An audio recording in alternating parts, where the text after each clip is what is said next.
Bueno, les damos un cordial saludo, una bienvenida para cada uno de los seguidores de nuestras redes sociales, nuestras plataformas. Saludo especial también para aquellas personas que nos escuchan a través de este medio. Busco en ti Radio Online porque recuerda que donde estás no es el final. Continuando con nuestra programación, contamos con la presencia de Juan Carlos Polanco en nuestro segmento Gobierno Civil Bíblico. Así que les damos la bienvenida. Juan Carlos, ¿cómo estás? Hola, hola, buenas tardes, Jorge, bendiciones, espero que estén bien. Sí, aquí estamos bien, gracias a Dios. Día lunes comenzando una nueva semana, cada vez ya terminando el año.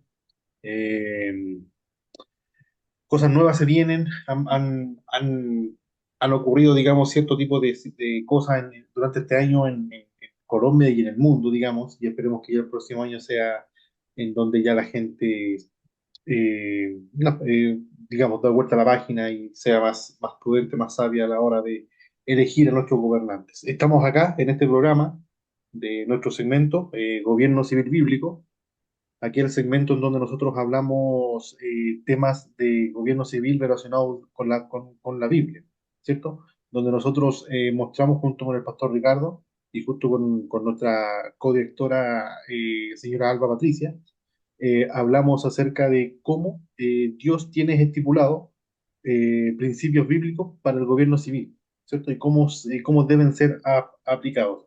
Entonces, este es un segmento en el que hablamos de estos temas. Si usted tiene alguna pregunta, algún comentario que hacer, puede fácilmente dejarlo en el comentario abajo después del video. Puede comunicarse con nosotros, con el pastor Ricardo, conmigo, con Jorge, que es el director de la radio también, y él nos lo hará saber. Entonces vamos a comenzar un nuevo segmento, digamos, un nuevo capítulo, y vamos a hablar sobre un libro. Digamos, este libro es muy edificante, digamos, muy bueno. El nombre es Hombres Libres, Mercados Libres, y es del autor, el doctor Mac Lyon, el mismo que el mismo que escribió el libro Gobierno Todopoderoso. Entonces, y también ha sido colaborador en muchos otros, con Stephen McDowell, con Mark Beliles, con diferentes autores, digamos, del mundo en el que nosotros estamos sacando información. Son autores confiables, autores que basan sus libros, su filosofía, su visión en la Biblia directamente.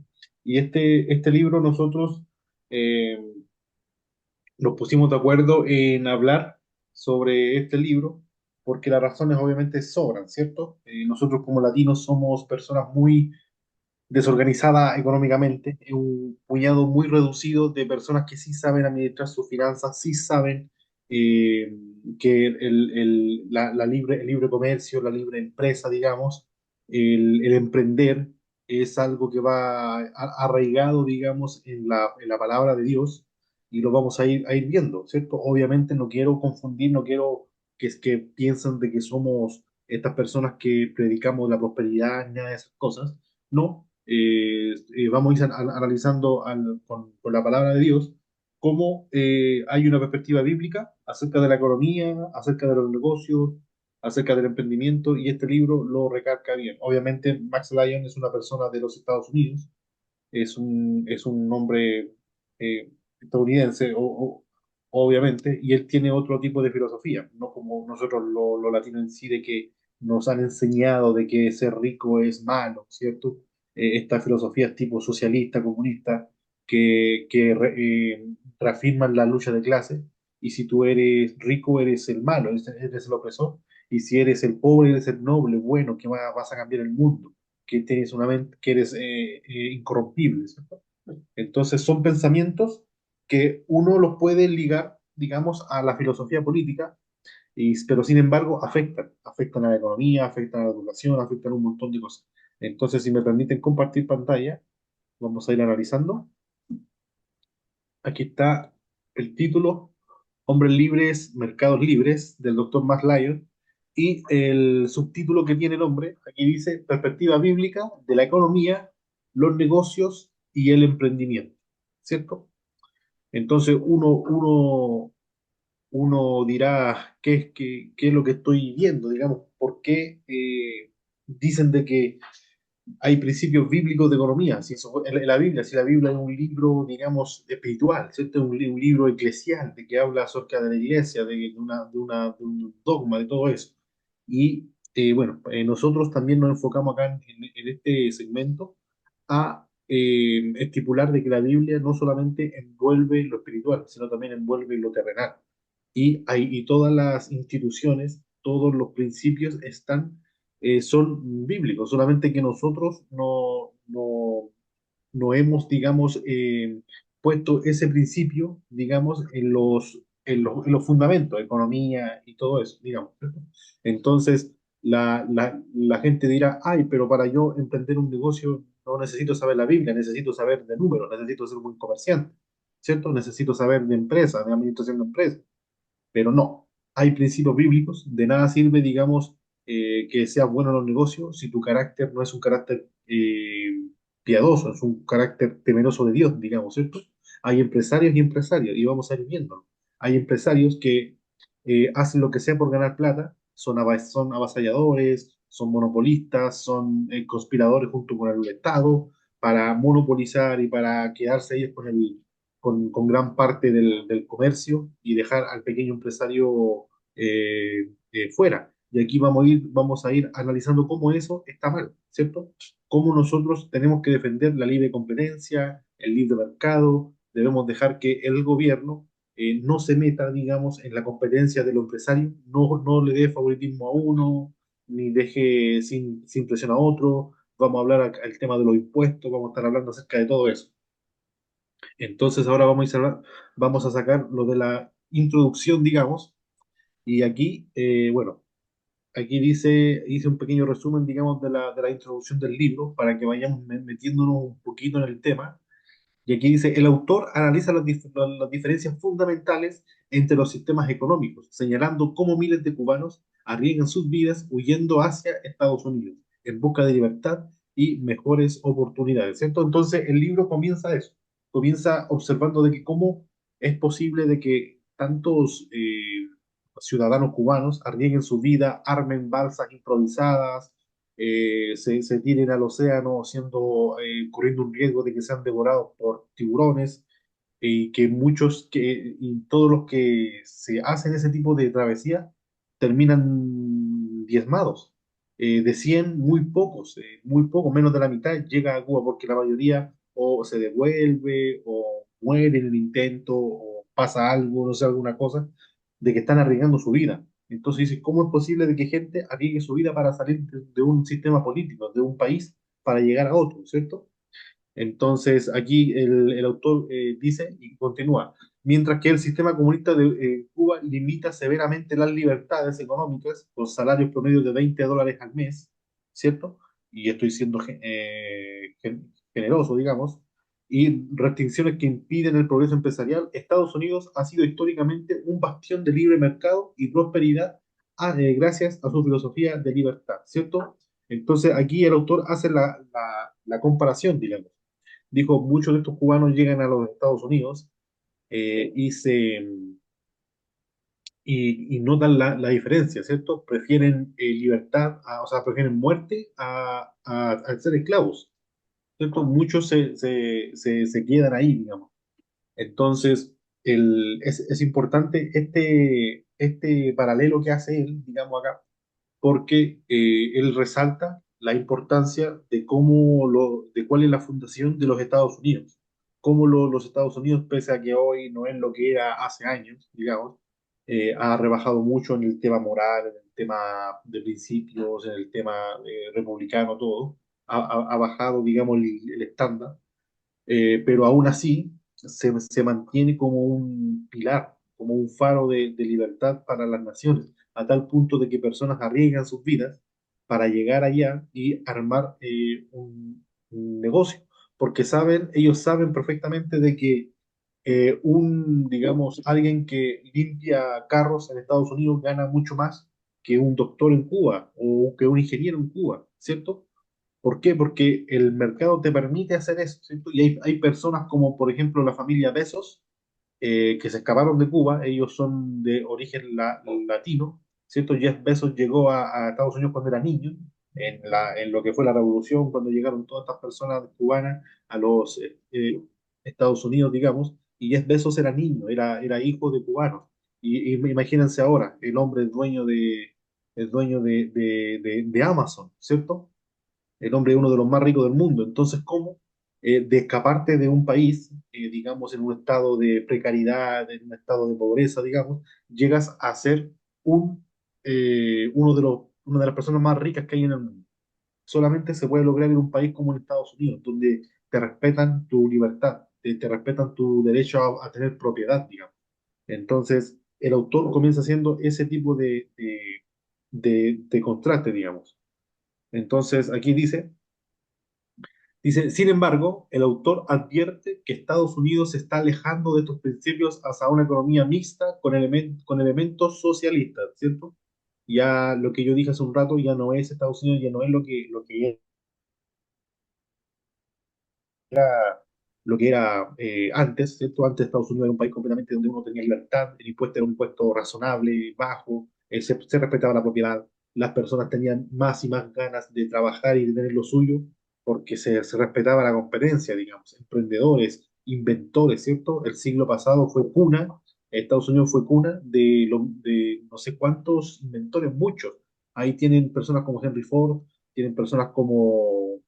eh, tienen personas como Thomas Edison, digamos, y muchos otros inventores también, personas importantes como George Washington Campbell, ¿cierto? Personas que le dieron uso a,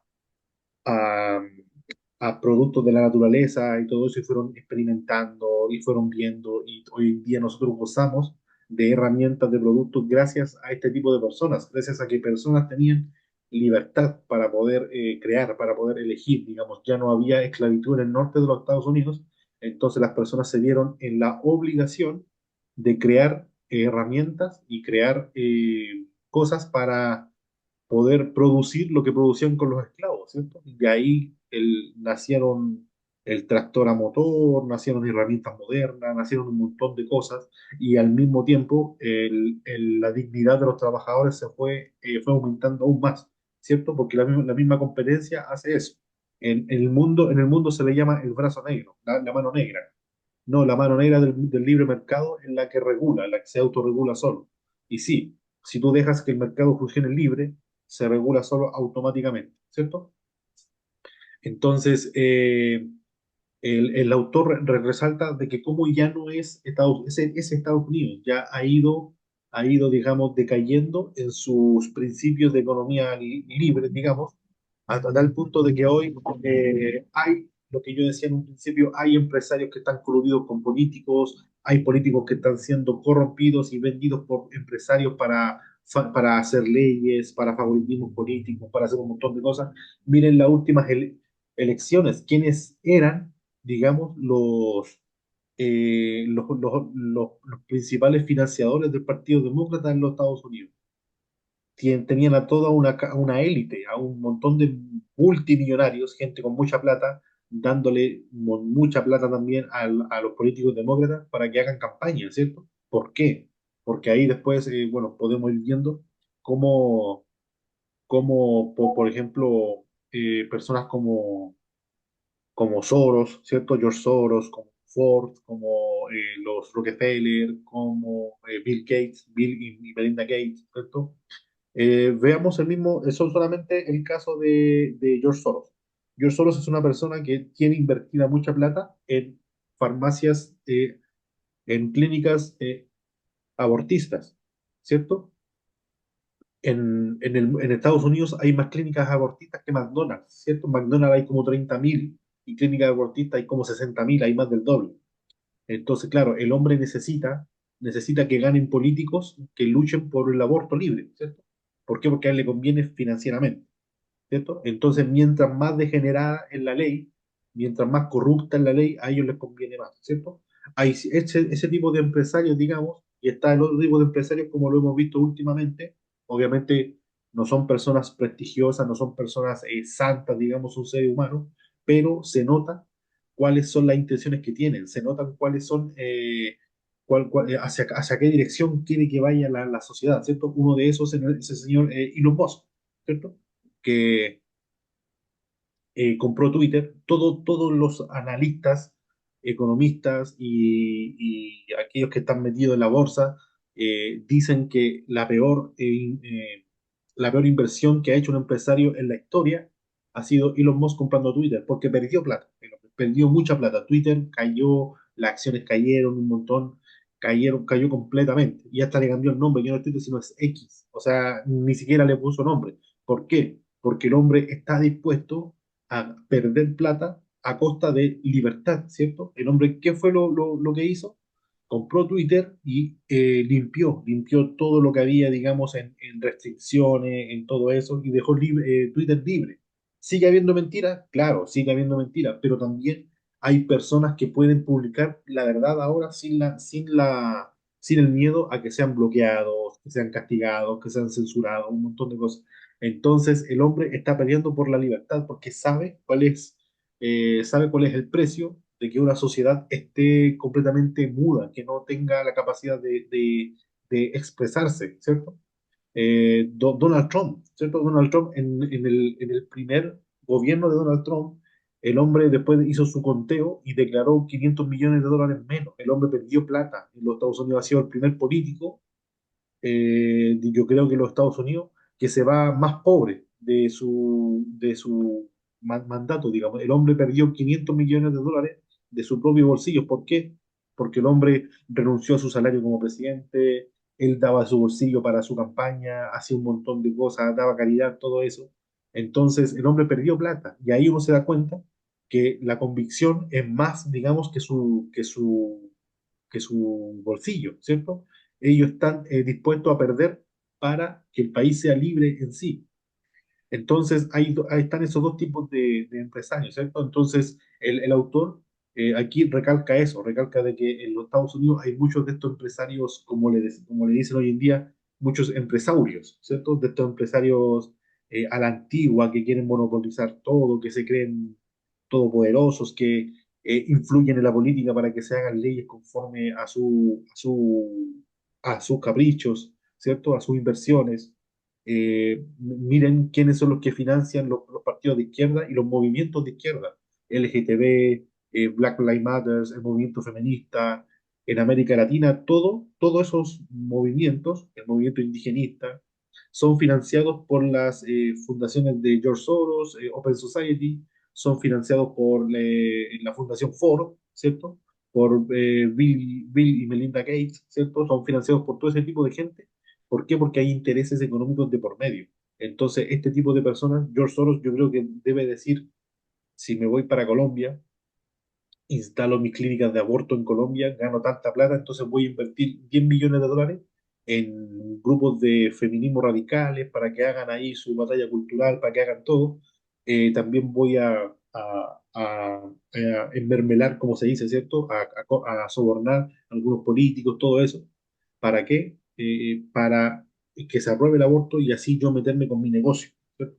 Entonces, claro, el hombre invierte 20 millones de dólares, pero con todo lo que va a ganar después con sus negocios turbios, va a ser mucho más. Entonces, todo lo que están haciendo es, eh, es una inversión, pero una inversión macabra, ¿cierto? Una inversión completamente diabólica. Y ahí tienen a los grupos de izquierda pensando que están luchando contra los empresarios, siendo que están siendo manejados por un empresario, ¿cierto? Están peleando, las feministas pelean en contra del patriarcado, en contra de los hombres, en contra del heteropatriarcado capitalista, blanco, no sé qué, y están siendo de utilidad para un hombre heterosexual, patriarca, empresario, millonario, que lo único que quiere es matar niñas en su vientre, ¿cierto? O sea, están peleando, están siendo de herramientas para este tipo de personas sin siquiera que se den cuenta. Entonces, Estados Unidos ya no es lo que era antes. Y el autor comienza diciendo eso, ¿cierto? Dice,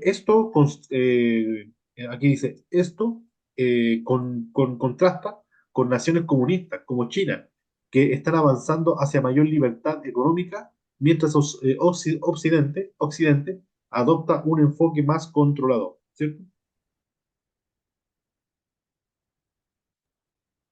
Un enfoque más controlador, ¿cierto? Entonces, aquí el hombre continúa. Dice aquí, en este contexto, eh, eh, este libro está diseñado como guía para entender la economía desde una perspectiva bíblica, ¿cierto? Espérense, voy a parar un poco acá en lo que dijo con China, porque hemos visto, claro, que China se está convirtiendo, digamos, en la fábrica del mundo, ¿cierto? ¿Por qué?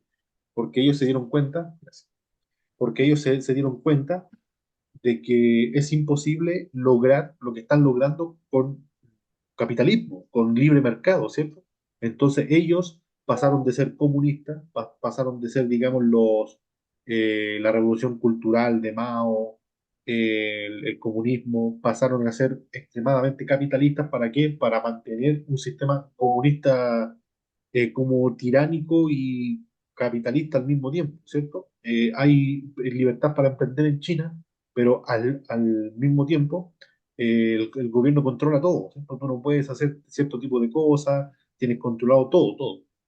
Entonces, claro, es como esa oruga que se vuelve mariposa para después volverse oruga nuevamente y así, así como que cambia, ¿cierto? Como que yo hoy en día uno mira a China y no sabe qué es lo que es. Son comunistas, son capitalistas, pero es uno de los países que más millonarios hace en el mundo, que más multimillonarios genera, eh, pero al mismo tiempo hay comunismo. ¿Qué son, ¿cierto? Entonces llegaron a esa mezcla hoy en día y se acostumbraron a vivir de esa manera, ¿cierto? Entonces, ¿cómo el hombre contrasta eso? ¿Qué es mejor? Y yo les pregunto esto a ustedes, ¿qué es mejor? ¿Tener una sociedad libre completamente o tener una sociedad así como lo es China, ¿cierto? Nosotros como cristianos debemos apelar a la libertad, ¿cierto? Ahora, ¿la libertad es hacer lo que yo quiera? No, y lamentablemente hoy en día la sociedad mira eso como libertad, creen que la libertad es hacer lo que queramos, ¿cierto? Eso es libertinaje y eso no está bien, ¿cierto? La libertad infiere a que hay ley, a que hay un límite, ¿cierto? Y el límite, si yo no me controlo, alguien más me va a venir a controlar, ¿cierto? Hemos hablado de eso en gobierno interno, gobierno externo, en la tercera alternativa, hemos estado hablando del tema aquí en el mismo segmento. Entonces, nosotros debemos apelar primero a lo interno, y eso es lo que esto es lo que este libro viene a inferir, ¿cierto? No basta con ser libre, basta con ser una persona temerosa de Dios también. O sea, uno tiene que tener, ¿cómo se llama esta palabra? Bueno, una persona temerosa de Dios, ¿cierto? Tiene que ser virtuosa, ahí está la palabra. Uno tiene que ser una persona virtuosa, ¿cierto? Con virtudes bíblicas. Y ahí uno va a poder hallar el equilibrio, digamos, en lo que es libertad y en lo que es estabilidad para el país, ¿cierto? Hay países que son libres completamente y están pasando por un montón de situaciones en donde uno esperaría no llegar allá, ¿cierto? Hay países en África en donde el gobierno es pequeño, no hay un control gubernamental para nada, pero son completamente gente salvajes, ¿cierto? Ahí tienen el caso de Uganda. Uganda, como le decía Winston Churchill, la perla de África, un país rico, un país rico. ¿Qué fue lo que pasó? Votaron al tirano Obote, ¿cierto? Y se puso la otra persona, Idi Amin, que también resultó ser un tirano, y esta persona, ¿qué fue lo que dijo? Todos los que estaban en contra de nosotros tienen derecho a hacerle lo que quieran. O sea, ¿qué fue lo que hizo? Se les dio anarquía. Acto seguido, creo que en menos de 2 meses murieron más de 150.000 personas. La gente rogaba para que llegara Obote al poder nuevamente para poner control, ¿cierto? Entonces, perdón. Entonces, no basta solamente con tener libertad, debemos ser virtuosos, completamente temerosos de Dios. Y la Biblia nos enseña cómo ser virtuosos, ¿cierto? Entonces, bueno, continuando, dice, en este contexto, este libro está diseñado como guía para entender la economía desde una perspectiva bíblica. Dirigido a profesores y estudiantes, ofrece una introducción a los principios económicos que se encuentran en las Sagradas Escrituras y cómo aplicarlos en el estudio de las ciencias económicas, ¿cierto?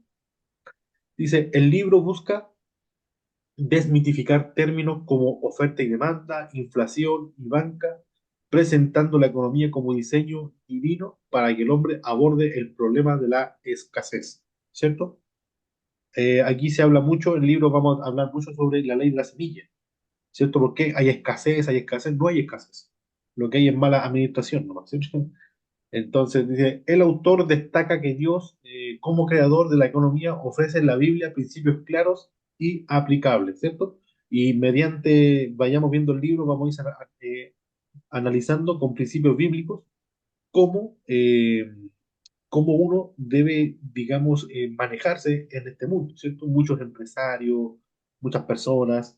eh, y aquí también él concluye y dice, este libro tiene como objetivo ayudar a los lectores a comprender estos principios, integrándolos en una cosmovisión práctica y significativa, ¿cierto?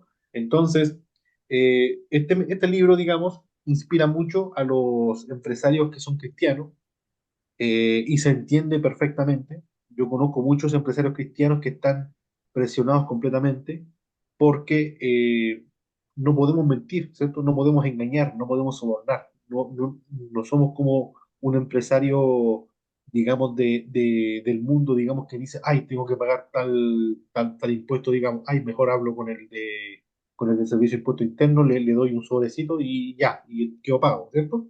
O tengo que hablar con esta persona para que no me dé multa, le doy platita y no me da la multa, ¿cierto? Nosotros no somos así. Y entiendo la situación que está pasando Colombia y América Latina. Es muy difícil ser un empresario honrado. Es muy, muy difícil, ¿cierto? Es complicado. Muchas personas quizás vean este video y digan, este no sabe lo que habla, porque este no vive la realidad del empresario y me veo obligado a hacer este tipo de cosas. Bueno, déjeme decirle que no estamos obligados ni son nuestras armas a nosotros como cristianos a manejarnos de esa manera. Así se maneja el mundo de las tinieblas, así se maneja Satanás. Nosotros nos manejamos nuestras armas, las armas que nosotros tenemos son la luz y la verdad, ¿cierto? Y nosotros debemos manejarnos con eso. Y si nos cuesta tanto, digamos, emprender un negocio, el problema no es nuestro, el problema es que el sistema está corrompido, ¿cierto? Y es por eso que debemos cada vez más inspirar a empresarios, a personas, a políticos, a todo, a que ayuden a que el mundo no se corrompa tanto, a que la nación no se corrompa tanto. El sistema está corrompido y es por eso que nos cuesta a nosotros como cristianos iniciar algún negocio o algo. Se los digo por experiencia propia. Y también conozco muchas personas que ya están metidos en el mundo empresarial y llegan frustrados porque no, mira, este impuesto lo tenía por 200.000 pesos y me lo subieron a 2 millones de un día para otro. Esto me van a venir a quitar todo, esto quieren para acá, no me dejan meter mi producto porque tengo que pagar una plata, me hacen esto, es difícil, sí, es muy, muy complicado, ¿cierto? Pero ganemos y ganemos con la verdad, ¿cierto? Cristo ya venció por nosotros, Cristo ya murió y resucitó en la cruz y nosotros tenemos potestad en este mundo. Él tiene potestad sobre el cielo y la tierra, y Él nos dio la autoridad a nosotros de expandir su nombre, de ser sal, ¿cierto? No seamos carne podrida, digamos, que ayuda a que el mundo se pudra. Seamos sal para que el mundo evite descomponerse aún más, ¿cierto? Entonces, vamos a ir viendo durante el resto de la semana, digamos, vamos a ir analizando capítulo por capítulo qué es lo que dice este libro. Animo a que no se pierdan, digamos, estos segmentos. Si usted está interesado en emprender algún negocio, si usted está interesado en saber cuáles son las herramientas, digamos, que tengo que tener, ojo, vuelvo, insisto, esto no habla sobre lo técnico, sobre lo administrativo, habla sobre lo esencial, sobre cómo debe ser un empresario virtuoso, qué es lo que debe hacer y qué es lo que no debe hacer, ¿cierto? Cuáles son los sistemas que a nosotros nos conviene, ¿cierto? Vamos a concluir de que por quién debemos votar, ¿cierto? Ya sabiendo de que qué político quiere mejor un mercado más libre, qué político quiere un mercado más controlado, qué le hace mejor a la sociedad y todo eso, vamos a ir analizando capítulo por capítulo eso.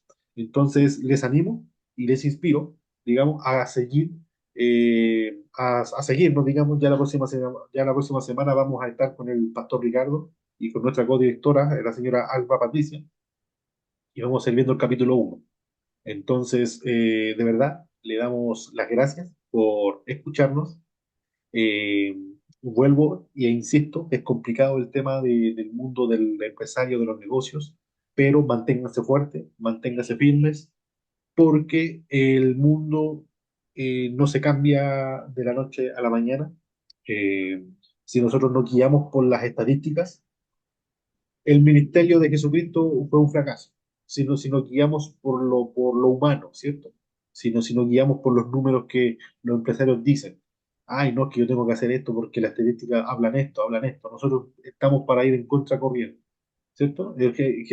Jesucristo tuvo un ministerio pequeño, tuvo 12 apóstoles que solamente 12 que fueron por todo el mundo, pero su ministerio terrenal fue, digamos, así. No creo que haya sido más que los grandes predicadores que vemos hoy en día, ¿cierto? A, a Dante Gebel, que tiene miles de seguidores, a Cash Luna, que tiene otros miles de seguidores. Ahí uno dice, uy, este ministerio es próspero, es bonito, ¿cierto?